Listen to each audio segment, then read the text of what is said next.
Sussman should be calling in about 9:10.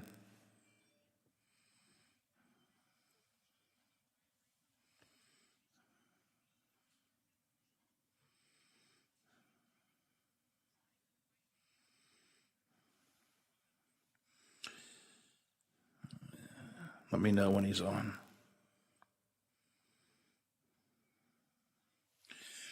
Excuse me.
Excuse me.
Okay, something wrong? Oh, no, calm down, calm down. Uh-oh.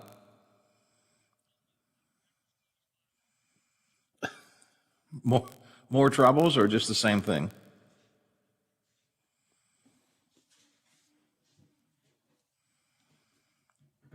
Deep breath. Do you have any Fireball? No, never mind, don't take that.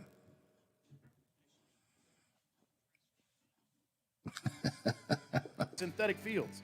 Online registration is open for development classes and leagues for youth and adults. Highland Sports is also the hottest destination for birthday parties and other events. So come challenge yourself on our play climb and enjoy your favorite virtual reality game in the arcade. No memberships required, so visit highlandsports.com to find your next entertainment experience and get ready to reach new heights. Hello, everyone. From the Watchdog, I'm the Storm Tracker, Darnell Foster. With a look at your local weather forecast for your Monday, look for considerable cloud cover, scattered showers and storms. Daytime high near 57. Overnight low 43 under mostly cloudy skies. Chance for a scattered shower for your Tuesday. Highs in the lower 50s. Have yourself a great day, everyone. From the Watchdog, I'm Darnell Foster. The views and opinions expressed on the following program are not necessarily those of this station or its sponsors.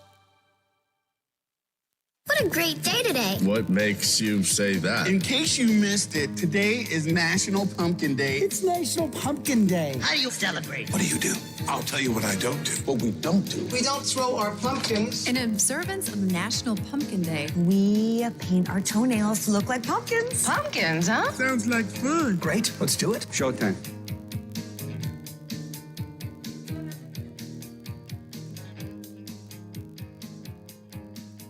On air, online, on demand, and on video. This is the Watchdog Morning Show with Howard Monroe.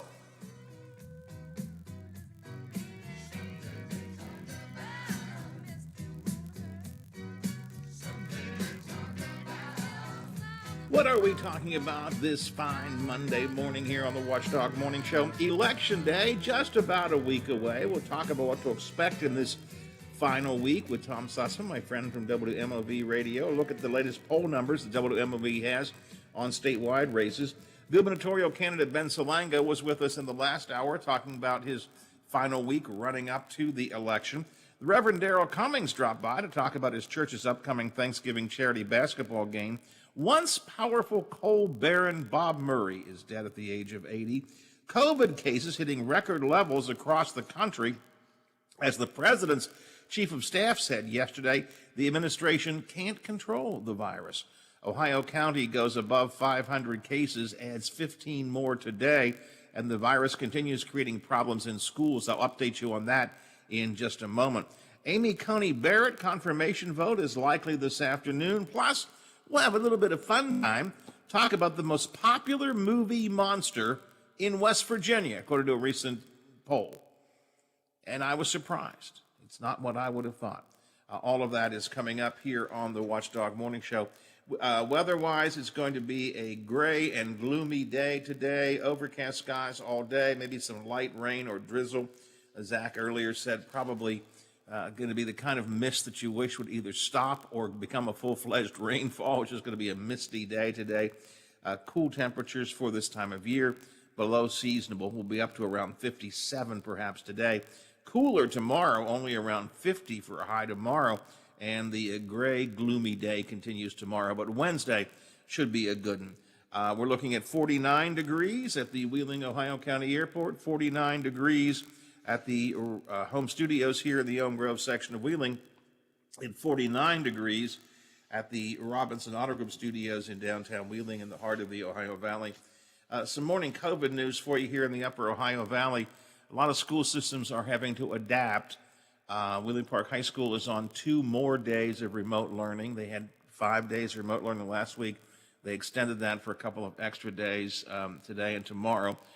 Brook Middle School is online because of COVID problems. In Wetzel County, Payton City High School and Wetzel Technical Center have gone from in-person classes to online classes only. And Wheeling Central has announced they are going to be on a a remote learning schedule all of this week, 5 days of remote learning at Wheeling Central, as additional COVID cases have been announced there. 15 new COVID cases in Ohio County as of this morning, according to Howard Gamble over at the Ohio County Health Department. 15 new cases raises Ohio County's total COVID number up to 523. So a lot of adjustments occurring here in the Upper Ohio Valley. Just last weekend, the Central game was canceled. Park game was canceled too, right, Biffy? Yeah, Wheeling Park was scheduled to be at Brook. That was going to be our OVAC game on Friday night, and that game got canceled late on Thursday night. We got word of that. And then, of course, Central on Saturday is supposed to play at Weird Madonna. That got canceled as well. So that's what we had this week or last weekend, and who knows what will happen this weekend. It's hard to tell. Well, with Central on a 5-day remote learning schedule, I don't know what their decision will be. I haven't seen anything about what football will include, but that could make a difference. Plus, there's going to be a question about where can they play. They can't play at Jesuit because Jesuit doesn't allow any groups on their campus. The stadium, who knows about the stadium? Right, that's where, and again, Wheeling Central, they did find a game Saturday for this week, which was Williamstown. Williamstown stepped up and decided to play Wheeling Central. So as of right now, and again, this could change like it has all season, Wheeling Central is scheduled to play Williamstown at Wheeling Island Stadium Friday at 7 o'clock as of right now. But again, with Central now on 5 days remote learning, and Park on at least 2 days right now, plus 5 days last week, how will they feel about the state? All of those questions are just sort of up in the air, I guess. Yeah, well, as we all have been all season long, basically. Yeah, we'll have to wait and see what happens, and if people start getting healthy again, and if there's any more cases that come up. I mean, we're just playing like we do every week. It's a wait and see game, and we'll see what happens for this weekend.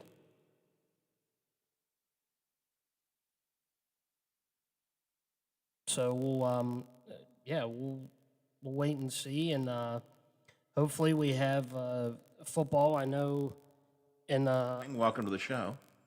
Who's that, Howard? I'm sorry. Tom. I said Tom Sussman as well, right? Yeah, okay. You went away there for a minute and then came back. I didn't get you, but we do have Tom. Hey, Howard, how you doing? I just have a note here. Good. Before I get to Tom now, I just got a note here, Biff, that Ohio County schools have now said that Central cannot use the stadium. Okay, so I told Central they can't use the stadium, so it's scramble time once again. Let me Tom Sussman. Tom, you do a lot of high school football down there as well. How has your radio station's schedule been in terms of COVID adjustments, and how is COVID going on down in Ravenswood and around that surrounding area? Well, I mean, each week is kind of a draw. So we lost one game with St. Mary's. We were able to, and we're going to lose a game with, who was it? With one of them down in Boone County. We ended up playing a Tuesday game. We were going to play St. Mary's this week in kind of a makeup game because we were able to play, another one. That didn't work. Tigard's Valley came over one week when they weren't supposed to come over, but we were both gold. And now this weekend, since we cannot play St. Mary's, evidently we're going over to Webster County. Now, from Webster County to Ravenswood's about 3.5 hours. These players are on a yellow bus. I don't quite get the clinical background of why two gold teams it's okay to play, but a gold and yellow county can't play. And then as I understand it in some of these playoffs now, if you're gold, you can still play in the playoffs. But if you're in regular season, gold can't play yellow. It makes no sense to me. I never did understand the gold can only play gold. I get that you can't play a red county. I mean, I get you can't go down. Well, red shuts everything down. Why couldn't you go up? Yeah, but red shuts everything down. I mean, if kids are going to play, they ought to be able to play. I question if those kids are going to leave, they're going to play at 7:30 in Webster County. They're going to leave Ravenswood, I don't know what time, 1 o'clock. Go over and play a football game. It'll be 40 degrees. Get back on the bus and come back over. I mean, it makes little or no sense to me. But I'm just a lowly radio guy.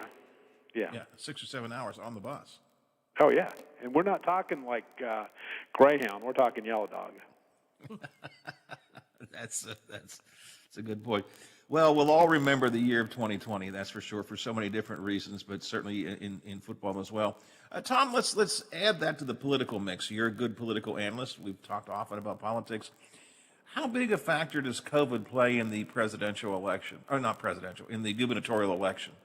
I think it plays really humongous in the gubernatorial election, and I think it plays pretty significant in the presidential election. You have a governor who's kind of embraced the managing of the virus. We may all have questions about what he's done and how he's done it, but he's dealt with it pretty much in everybody's living room on a pretty daily basis. People seeing that interaction. As people have passed away, he shows empathy for those families. People who are retired, although the briefings may not be on regular broadcast radio or TV the way they were in the beginning, there's a big following who watches them live on Facebook, who watch them live on Instagram or YouTube. And for the governor, this has been he's accepted it and tried to deal with it and tried to manage it. Conversely, the president's tried to get as far away from it as humanly possible on some days. And I think if he had taken the Jim Justice approach, this election may be a little easier for him at this juncture. Yeah, and then just yesterday, Mark Meadows said on the national level, on CNN, we can't control the virus. Now, I think, to be honest, I listened to the interview and I thought Anderson Cooper kind of badgered him into that. But still, he said those words, we can't control the virus. That's not what you want to hear. Well, and I think realistically, I don't know how you could. I think you can manage it. I think you can reduce risk.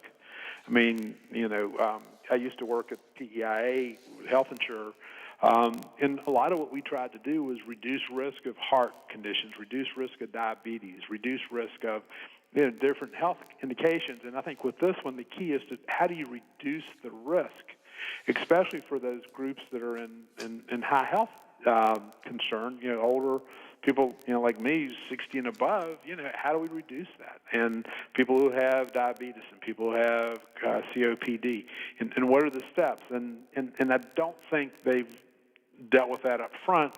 I think there are people in the administration. I think the vice president, if they, you listen to the vice president, I think he wants to reduce risk and do the things. But, all vice presidents have to follow the president. And I think that's whether you're for him or against him, it's a frustrating place to be. Of course, the vice president's out on the campaign trail, I think, today, and has plans for several campaign events this week, even though folks very close to his staff now have tested positive. So it's going to be interesting. Yes, it is. Very much so. In the WMOV Triton Research poll that was done most recently, and we talked about this during the primary, now you have another new poll that came out last week. The poll was taken, I should point out, October 19th and 20th, correct? Correct. And it's what they call an IVR poll. It's one of these polls that people have gotten at home where they say, in the race for president, if you're going to vote for Howard Monroe, press 1, Tom Sussman, press 2. So they're not as accurate as the live polls where you actually have another human being sitting on the other side. So they're more of like a shotgun as opposed to a rifle, but they give you an indication where things are moving. Well, let's talk about, since we began here by talking about the national level, Donald Trump still looks like he wins the state and wins it fairly easily, although not by the overwhelming numbers that he did last time, right? No, based on the poll, we came that Trump will projected to receive 58% of the vote in West Virginia. Joe Biden about 38%, 4.1% are not sure, or don't know. The last time we did a tracking poll like this was right after the first presidential debate, and in that one, Trump was about 56%, so he's recovered some. I think he's going to end up probably 60%, if I had to guess, at the end of the day. Now, I looked at what they call the crosstabs, and in the Northern Panhandle, he's running above 60. He's running 60% above, maybe 61% in the Northern Panhandle. You certainly see a lot of Trump-Pence signs out. I try to figure out what that's all about. You don't see very many Biden-Harris signs. I know there are Biden supporters around here, and not a handful, but there are significant numbers of them. But you don't see a lot of public show of support for that. On the other hand, Trump-Pence signs are huge, and they just dot the landscape up here. So, I mean, I think that in itself tells you a little something. It tells you not only is there support, but it's enthusiastic support, which is really, I think, what the president's counting on. Well, I think the president's counting on Western PA to come in strong, and I think in a lot of ways, Northern Panhandle, Eastern Ohio, Western Pennsylvania, it's that same demographic. And so, and you guys are probably getting bombarded with TV spots on both sides up there, not so much down here. And so there's a lot of activity.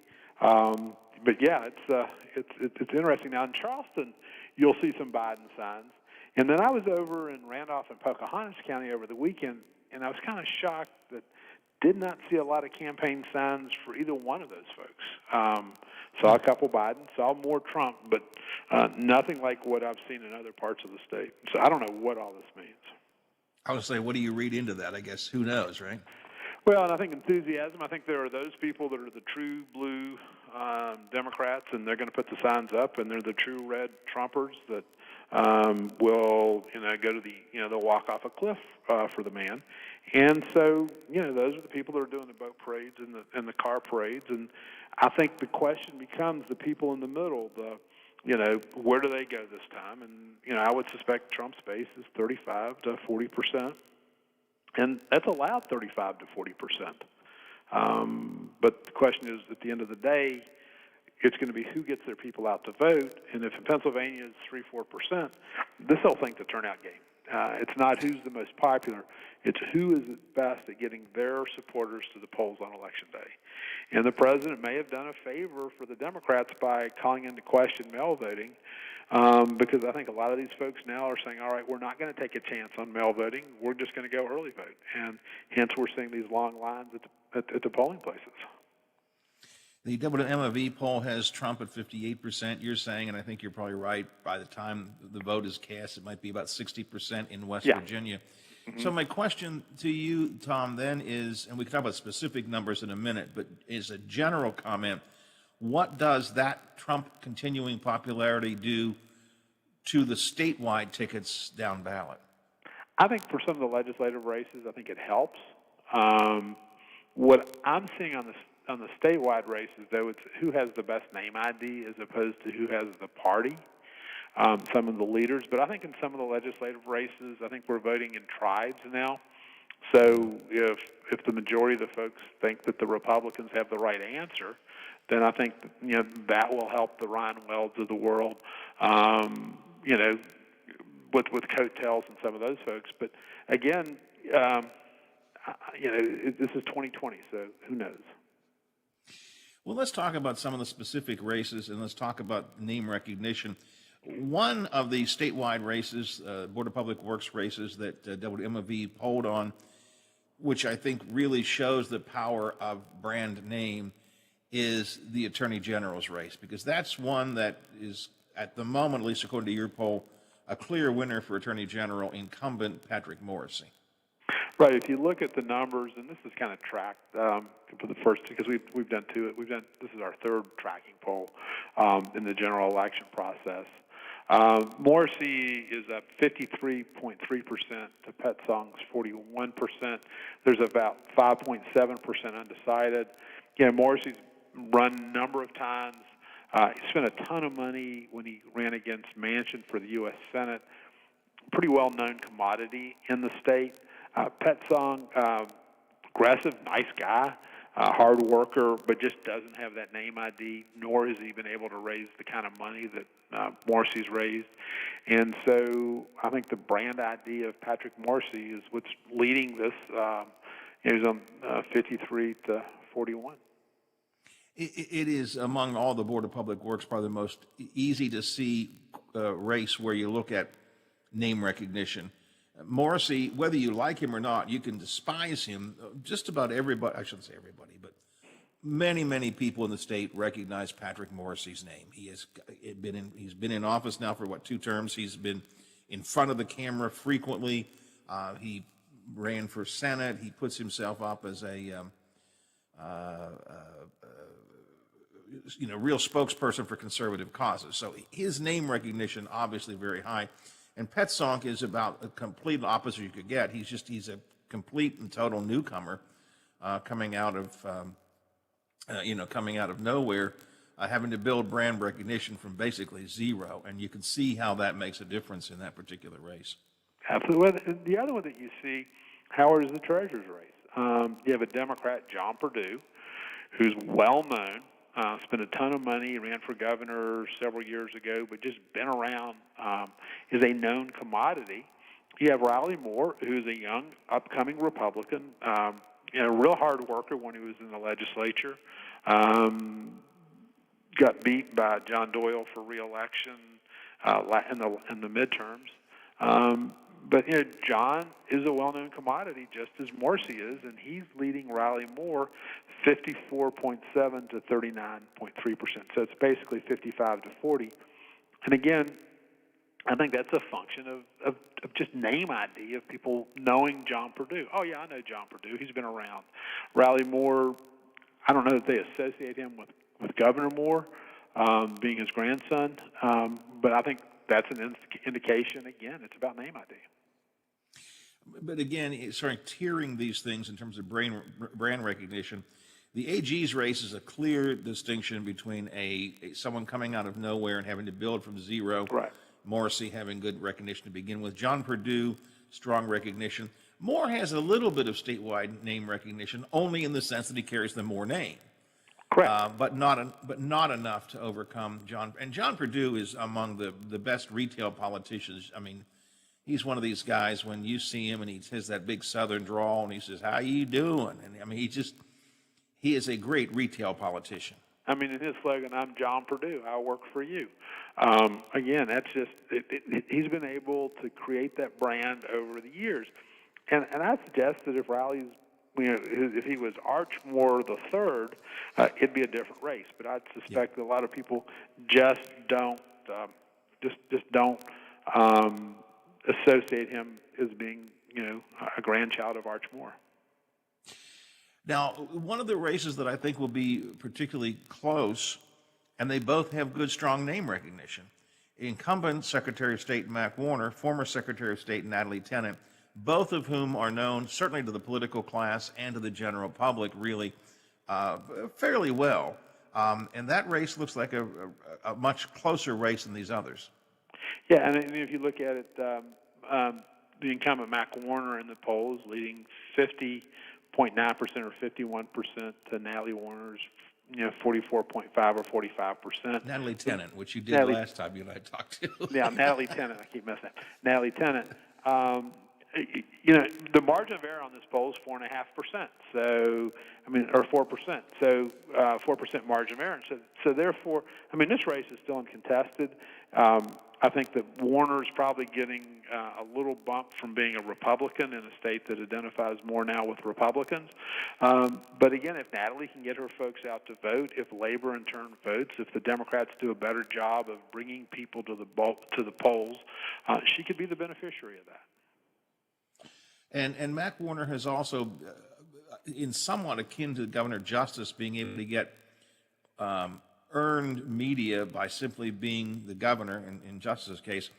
Warner has been up front. This has been a very busy election year, and he has, not campaigning, but just in terms of being Secretary of State, has put himself forward with a lot of key issues. He's talked about election security and voter registration and mail-in and so on. So he's positioned himself as the professional incumbent, which certainly helps to get him a lot more statewide recognition.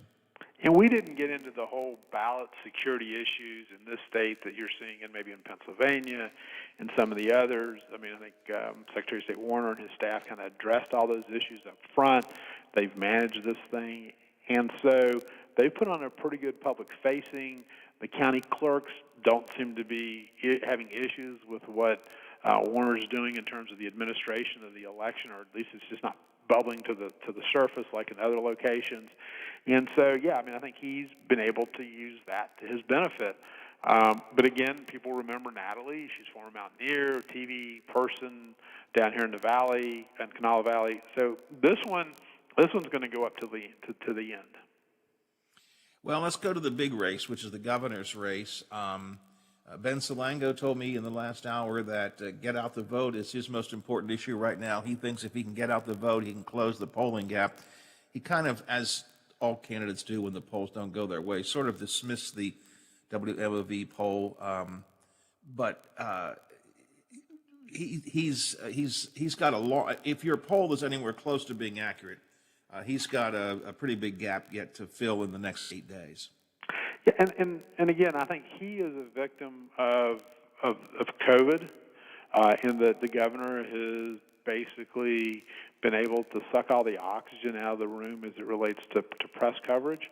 I think that's been an issue. I think the whole name ID, just as we talked about with Morrissey and John Perdue, how do you build that name ID?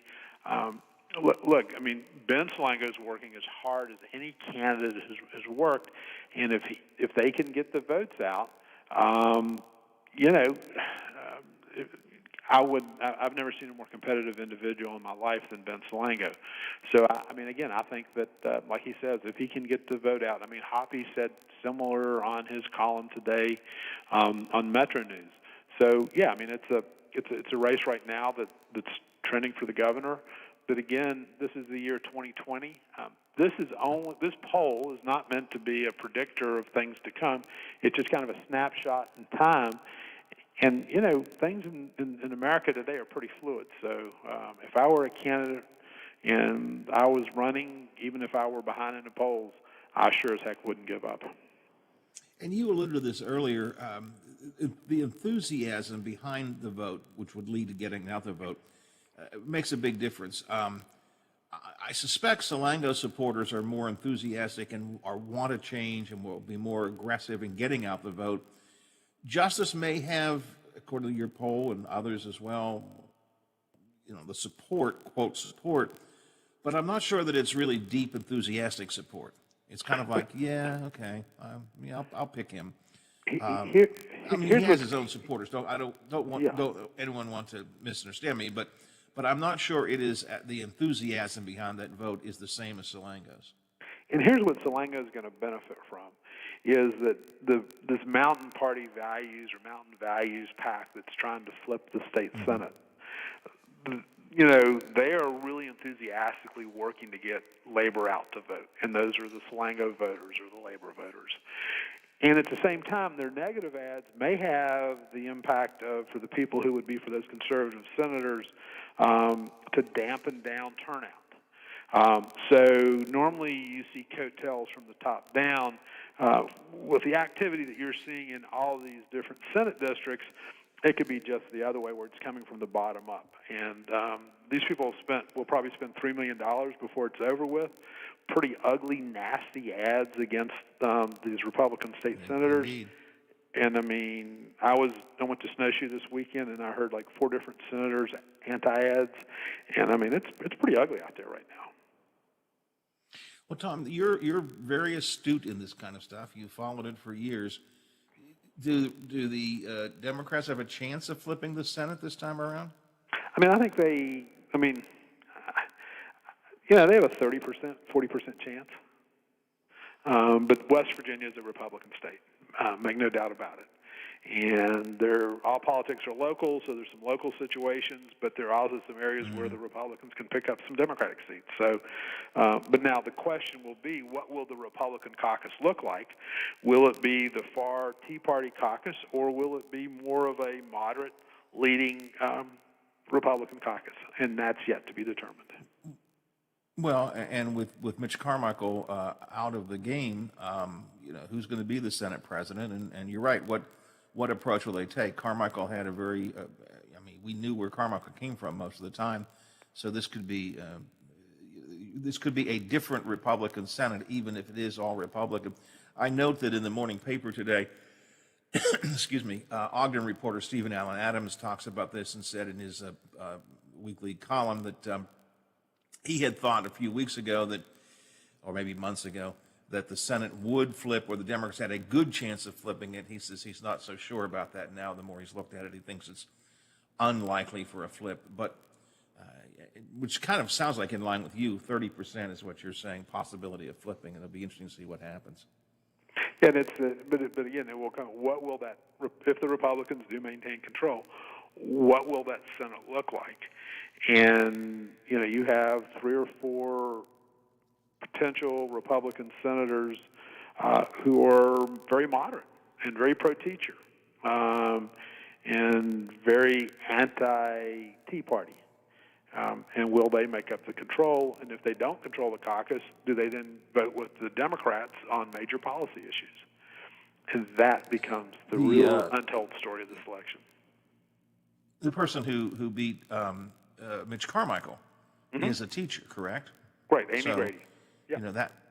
Thank you. So she may have a different approach, at least on education issues, than Mitch Carmichael did, just as an example of what could happen there. And this, all right, Tom. Well, 8 days left to go, my friend. Thank goodness. Well, you say that. I keep thinking in about 10 days, what the hell am I going to talk about on this show? Thanksgiving, and whether we're going to have it with our families or by ourselves, and I'll leave that to you. That's a really good point. All right, and I may chat with you again on Election Day, Tom, just to kind of get the setting of the stage and so on. We'll see. We'll see if maybe we can talk again before Election Day or during Election Day at least. All right. All righty. Stay safe. Appreciate it, Howard. All right. Thanks, Tom. I appreciate it. My friend Tom Sussman from WMOV Radio, owner of WMOV, he also has TSG Consulting Group, a lobbying company out of Charleston. Was in the legislature himself for a while.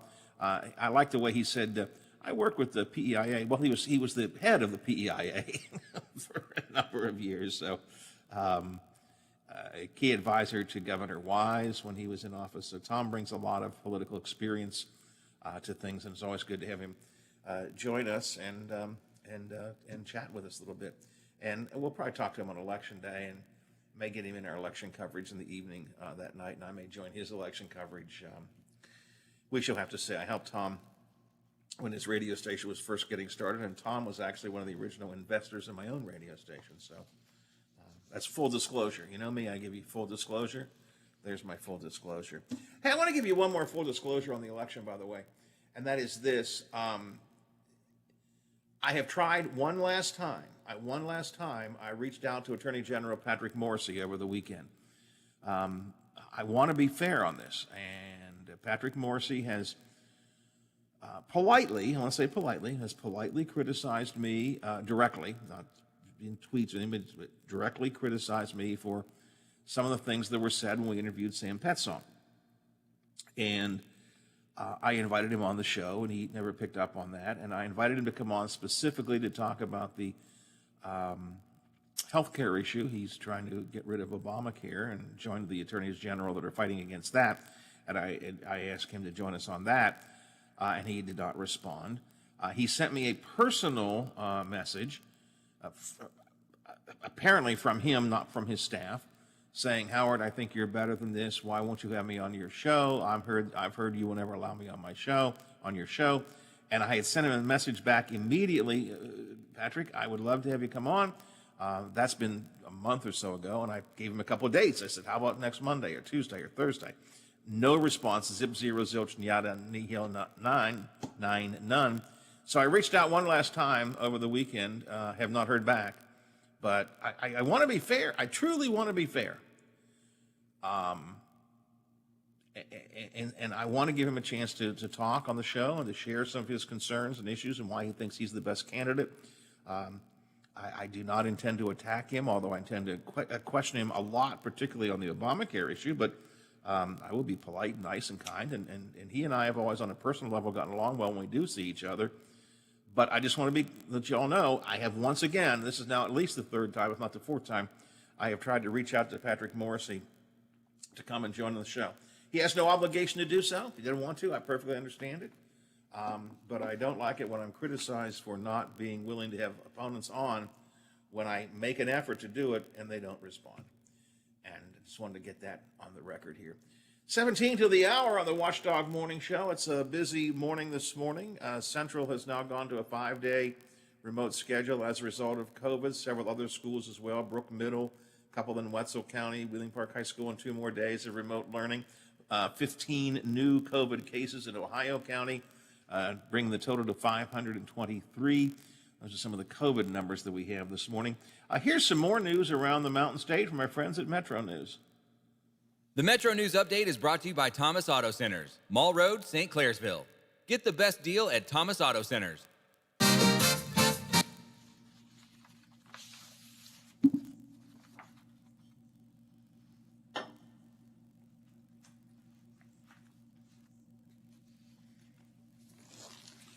Calming down yet?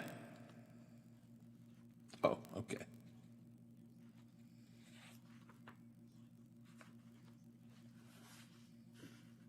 Against Williamstown. Okay.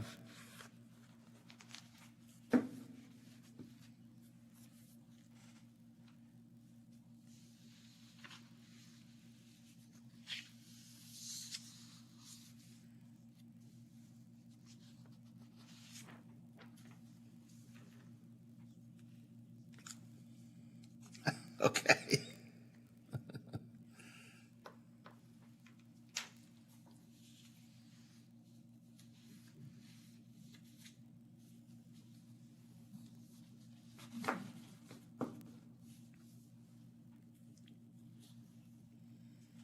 Yeah.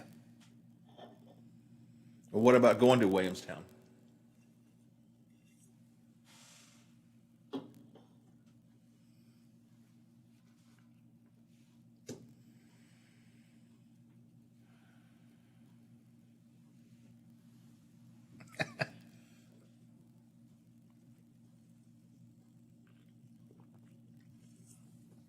Well, as we've said before, the ADs are all earning their keep this year.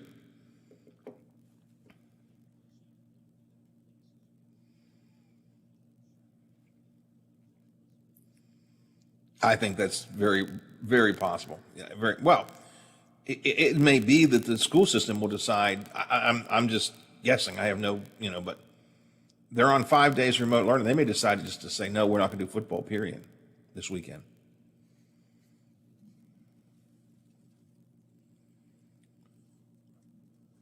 Yeah, that's the only thing. Let's get it. You're going to make these decisions. You can see them coming. Go ahead and make the decisions now and let everybody, know what's going on.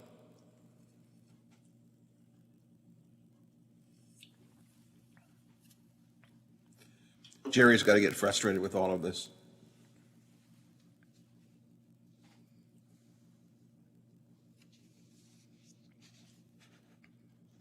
Yeah.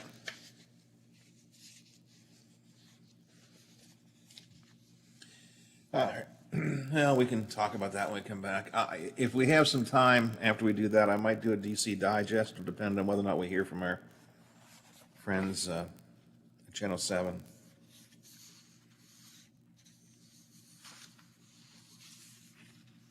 Thank you.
4155 and receive a free copy of Tom's ebook, When Bad Things Happen to Good People.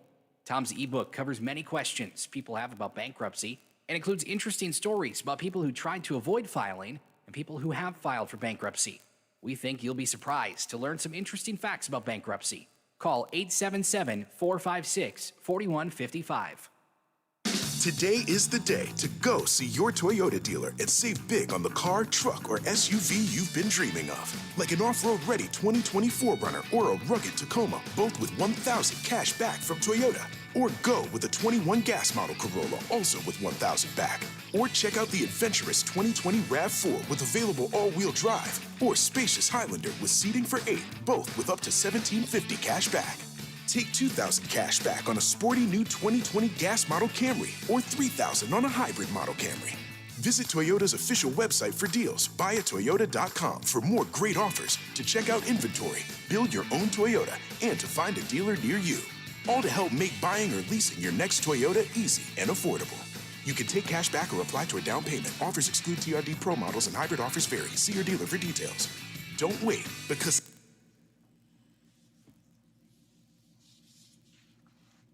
Oh, okay. A little early, but that's good. I'd rather get him in early. Okay.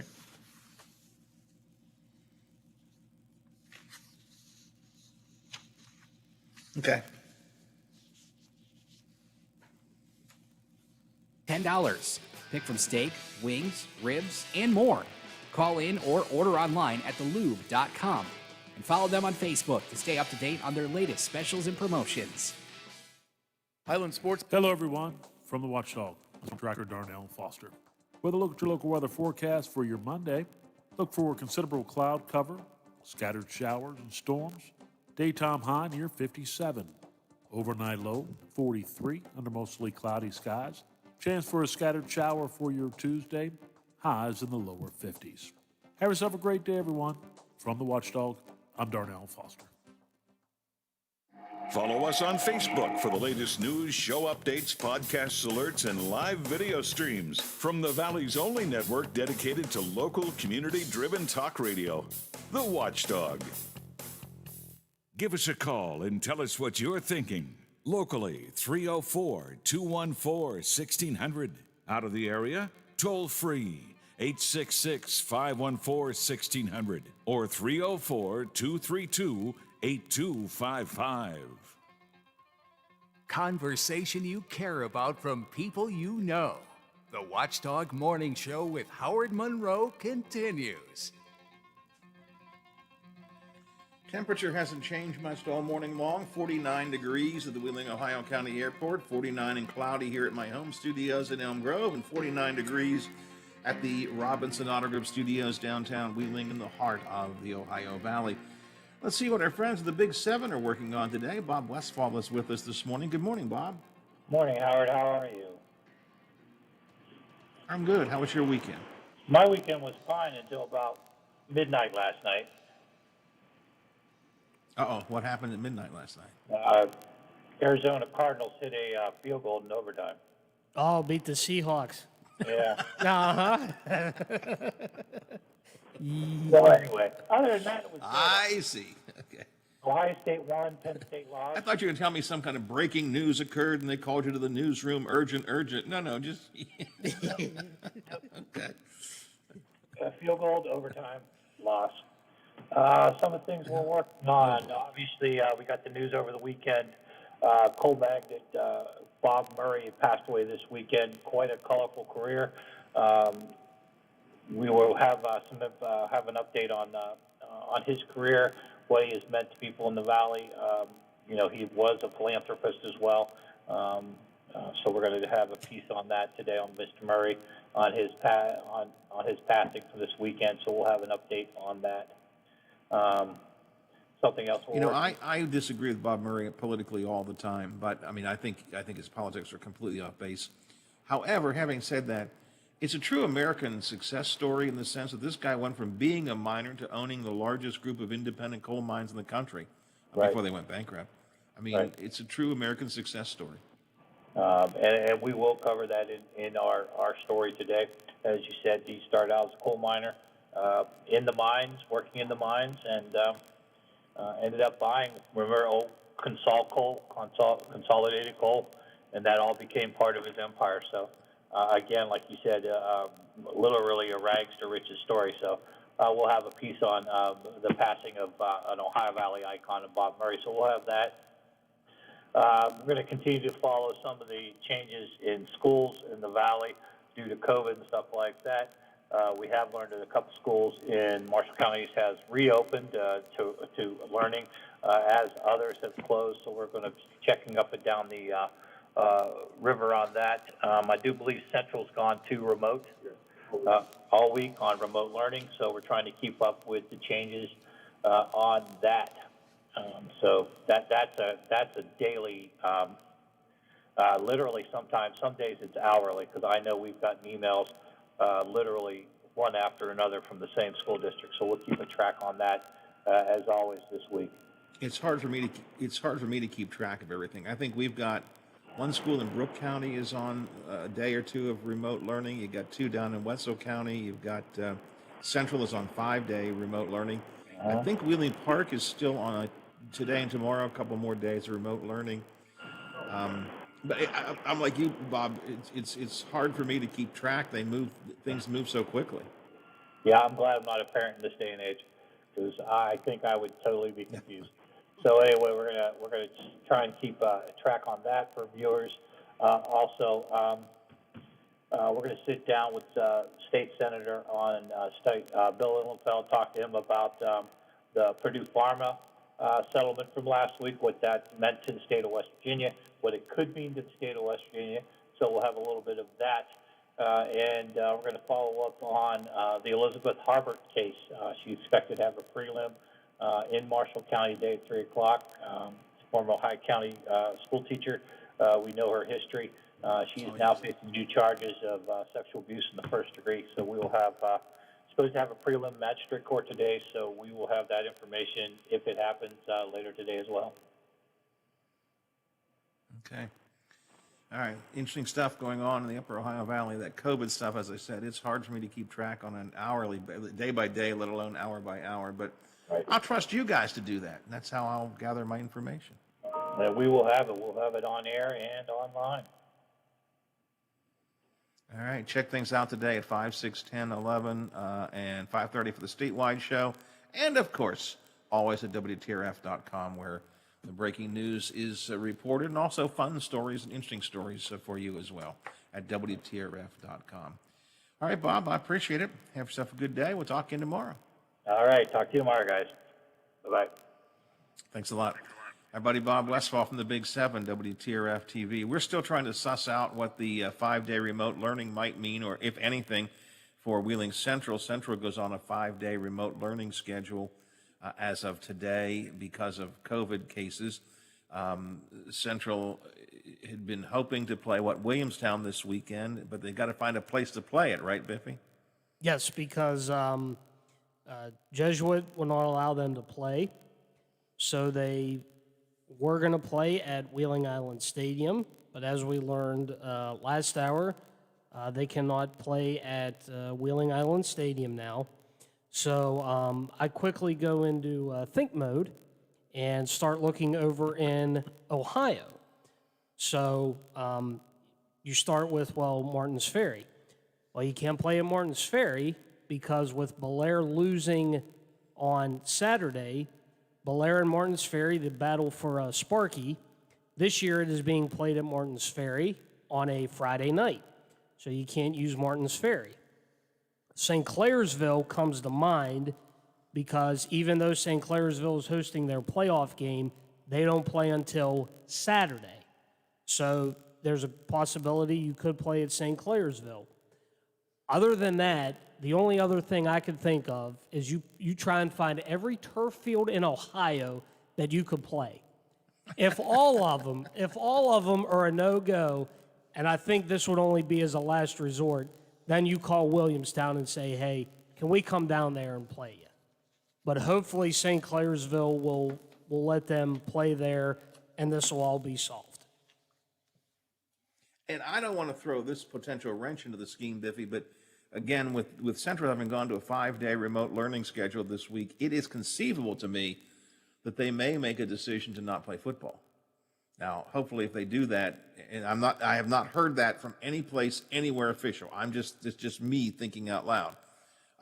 But were that to be the case, I would hope they would make that decision soon, so we don't end up like we did last weekend with the decision coming down on Friday night, Saturday morning, in a big surprise move. So we'll have to see. But again, I have not heard that from anybody. That is not official. That is not even a rumor. It's just me thinking out loud. Going to a 5-day remote schedule at Wheeling Central as of today could conceivably mean that they could end up canceling football. We'll have to wait and see, as we always do. Coming up next, Statewide Talk Line, Mr. Kirchhoff is here. Billy DeFabio is in today after the 12 o'clock newscast, and on the afternoon drive, it's Butch Maxwell. For me, I shall return tomorrow morning, 7 o'clock, on the go around of the big gig. Are you back with me, Brother Biff? I will be here for a Tuesday. We'll keep on doing it till we get it right. That'll be a long time. Indeed. The Watchdog is FM 98.1, AM 1600 WKKX Wheeling, FM 97.7, AM 1370 WVLY Moundsville. The ABC News is brought to you by Thomas Auto Centers, Mall Road, St. Clairsville. Get the best deal at Thomas Auto Centers. ABC senior editorial producer John Santucci. There is no one closer to Vice President Mike Pence than Mark Short. He is a longtime aide to this vice president, worked with him in Indiana, but he is right there by his side for everything. And remember, Vice President Pence is the chair of the White House Coronavirus Task Force. Every meeting that is happening, Pence is there, and so is Mark Short. The vice president will be on the campaign trail today and still plans to go to Capitol Hill later this evening for the Senate confirmation vote for Amy Coney Barrett. ABC's Trish Turner with more from Washington. The Democratic leader, Chuck Schumer, told his colleagues, look, come in, vote, leave, don't stay on the floor, don't linger. There are aides who've tested positive. The vice president could be here. His message is simply, the White House isn't taking this seriously, so don't risk your own health. Coronavirus cases are up in 30 states across the country, and some cities say they cannot keep up. ABC's Jim Ryan with more on what's happening in El Paso, Texas. Health officials blame the daily record case count on El Paso citizens who aren't following coronavirus safety guidelines. Health authority Dr. Hector Ocaranza says a curfew is meant to keep people inside from 10 p.m. to 5 a.m. Citizens are required to stay home unless they are accessing essential services. Or face a $500 fine. With area hospitals at their capacity, the El Paso Convention Center is being converted to a 100-bed medical unit for treatment of COVID-19. Jim Ryan, ABC News, Dallas. China is set to impose sanctions on U.S. companies, including Lockheed Martin and Boeing, for selling